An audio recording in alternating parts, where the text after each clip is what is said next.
Setting up a Soxhlet extraction. For building a Soxhlet extraction system, the following components are required: a tripod, 2 clamps, a support jack, an isomantle, a round bottom flask, a condenser, 2 lengths of tubing, a Soxhlet extractor, extraction thimble, glass marbles, cotton wool, plastic clamp, glass beaker, and the sample to be extracted, pepper. Put the stand in the fume hood. The support jack is on the foot of the stand. Note that you set up the foot of the stand and do not do it next to it. If the setup is next to it, it may fall over. Raise the jack and place the isomantle on it.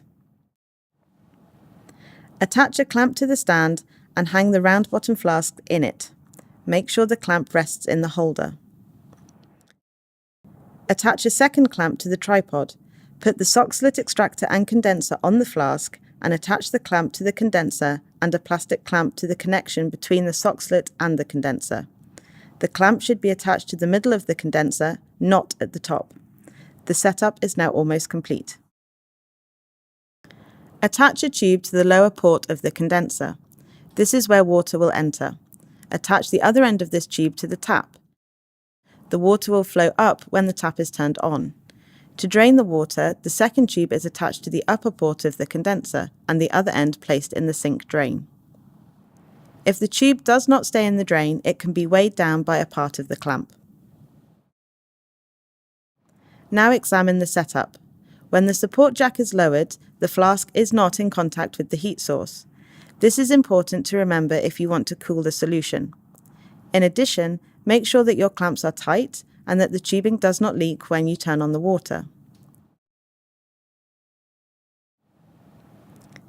Take the thimble and place it in a beaker and place on the weighing scales. Fill the thimble with the required amount of solid material to be extracted. Cover your sample with fat-free cotton wool and fill the sleeve further with glass marbles if the thimble is not very full. This reduces the volume of extraction solution needed. Remove the condenser from the setup and place the thimble in the Soxhlet extractor.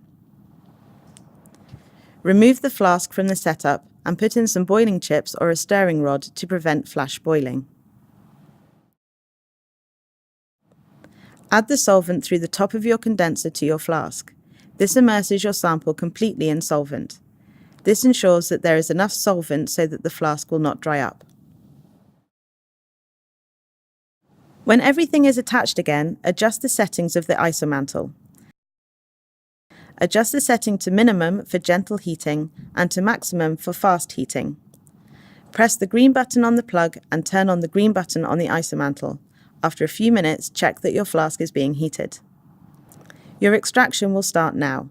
The Soxhlet extraction begins when the Soxhlet chamber has been filled with solvent and empties into the flask for the first time. Start timing from that point. Instead of an isomantle, we can of course use other heat sources such as a water bath or a dry sin block.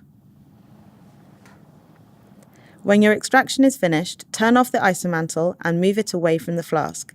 This will help to cool down the flask faster. When the flask has cooled, you can remove it from the setup. Your sample is now ready for further processing.